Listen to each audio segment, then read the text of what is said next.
Hello, my name is Dr Morne Mostert. I'm the Director of the Institute for Futures Research at Stellenbosch University. And welcome to this series on the future of the Sustainable Development Goals. This is part of a program by Stellenbosch University for its social impact, by which it works towards extending the footprint of its intellectual work. In this series, we will examine where the Sustainable Development Goals are going. Of course, as futurists, we're not only interested in where they've come from, which in this case was the Millennium Development Goals, and not only on their status, that is, the progress we're currently making, but indeed what their future might be. So, if you like, you can imagine it's 1 January 2031. The SDGs are essentially now a thing of the past, and they've been replaced by a new set of global ambitions. In this particular episode, we will look at SDG 8, that is, decent work and economic growth. From a university perspective, we're also particularly interested in employment and inclusive economic development. So, for this episode, the question really is, how could and should human development be matched with economic development in order for humans to benefit optimally from that economic development? It is, of course, quite senseless for economic development, and indeed for growth, to develop unabatedly, while it may very well leave humans behind. In this particular episode, we'll focus on the ability of humans to develop their cognitive abilities to remain at least at an opportunity level of inclusion for economic development. So the nomenclature here is important. We refer particularly to cognition in relation to the idea of higher order thinking. For this episode then, how can humans develop higher order thinking in order to be included in economic development? Cognitive processing can include a number of other elements. It may include, for example, concentration, assimilation of information, the retention of information, or perhaps even its recall. In this instance, we're asking, how can humans think better in order to benefit more from economic development? Now, we know a number of truisms about what's currently going on in the world. We know that the future is emerging at an absolutely exponential rate. We know also about futures methodology that extrapolation-based, projective kind of models no longer really work in rapidly emerging multiple futures. Those futures are also, we know, increasingly uncertain. We know furthermore that all technical challenges, and of course this is much of the debate of the Fourth Industrial Revolution, are in fact socio-technical problems. In other words, it's essential continuously to think about technology in relation to how it might not only be used by humans, but affect humans. And we know also that linear, so-called expirational futures in which we perceive the development of the future simply to be a cut-off of the past and the emergence of the new, must now give way to what we refer to as simultaneous multiple futures. In other words, the development of a perspective on the future in which not one option only is possible, but a wide spectrum, a delta of possibilities in the future may in fact be the case. Much has been made of the psychological impact and the future of work, particularly as it relates to the disengagement of younger people. Other psychosocial elements, such as the fear of unemployment, have featured strongly in the discourse. Social disenfranchisement has been a particular focus, particularly as it relates to the emergence of a so-called new digital elite, those with access to technologies associated with the Fourth Industrial Revolution, in a certain sense becoming a new special group with special benefits simply because of the amount of technology access that they might have. From a strategic perspective, and this is important for the Institute for Futures Research, we consider matters also in terms of their level of risk and opportunity. So indeed, there is some serious risk for employability of humans in the future, but there is also opportunity.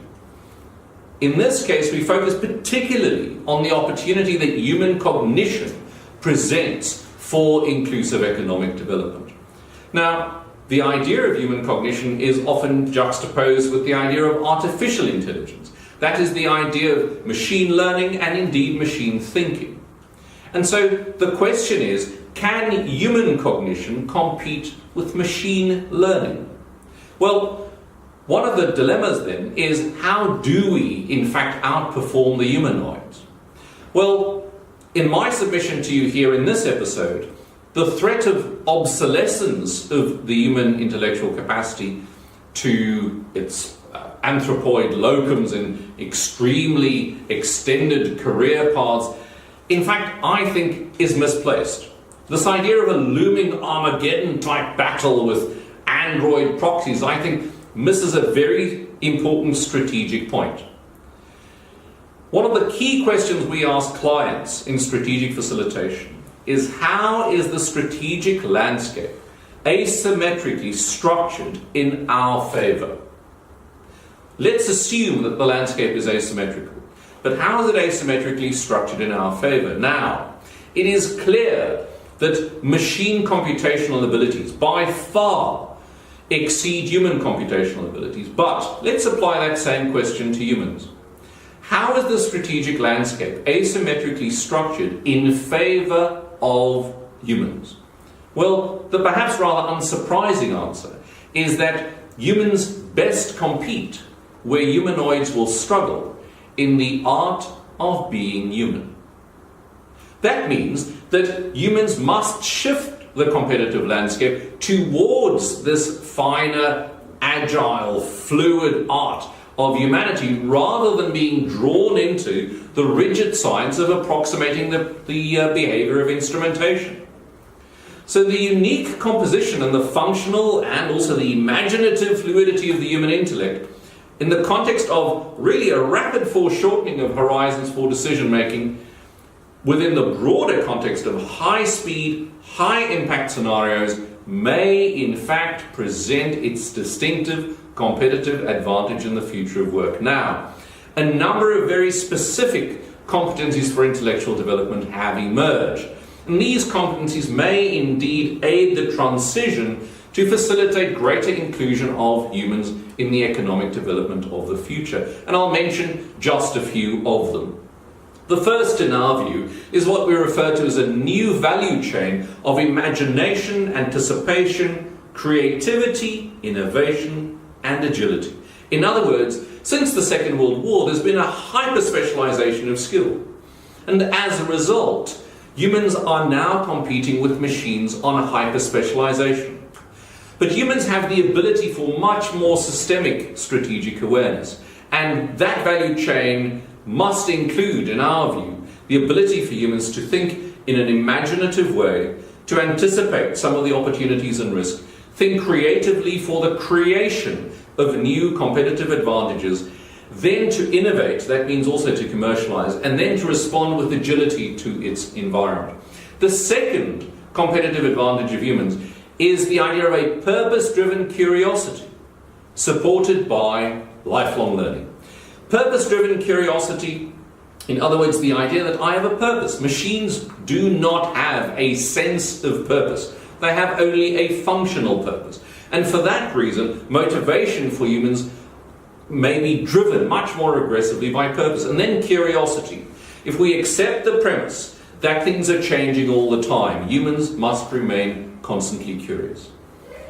Other elements of cognitive competitiveness for humans include alternative, non-meccano, complexity-driven cognitive processing. That means fluidity, a systemic view of the world, and a study of elements such as discernment, the erstwhile byproducts of a classic university education. I do not believe that we will ever escape the need for competitive enterprise. This is driven by the idea simply that demographics will make it highly competitive. And even if we were all to decide to collaborate today, tomorrow more humans will enter the space and new opportunities for competition may arise. We also, I think, as humans have to transcend experience, and the idea therefore of experience transcendence becomes an important future human intellectual ability. That means that we must not only have role models from the past, but role models inspired in fact by imagination. Discernment then becomes a particular competence which machine learning is unlikely to provide. That's discernment, of course, on elements such as what's the ratio of noise to signals, for example? How do we discern the ability to transcend trends and not just follow what the big data suggests? How do we develop a new media literacy in which we can discern, for example, fake news and post-truth? And how do we acquire, for example, tacit knowledge, which machines are very unlikely to be able to do? Furthermore, we'll need the ability to become autodidacts. That is, the ability essentially to teach ourselves without the intermediation of a classical pedagogue. That includes a whole host of self-educational abilities, which must include also, among others, for example, digital dietitianship, the ability to discern what is a healthy digital diet. We will never be able to escape the essential need of social intelligence, which must include the ability to work with diversity, manage conflict, and also the ability, of course, to work with others in terms of persuasion, influence, also crowd navigation, encompassing both the discerning sourcing of crowds, but also the participation in ever-widening and ever-diversely growing crowds. And then, finally, the idea of evolutionary ecology. The ability of humans to think not only in natural ecological terms, but also conceptual ecologies, organizational ecologies, personal social ecologies, and institutional ecologies. And then there's the need for thinking about how we will fund what has now become a very long career indeed, as life expectancy, of course, grows.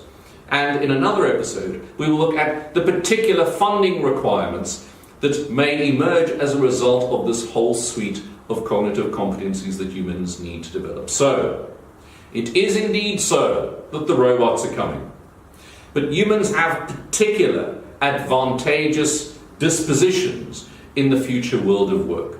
We believe that the development, the active, explicit and discrete development of cognitive competencies will in fact present humans with a distinct opportunity to remain included in economic development.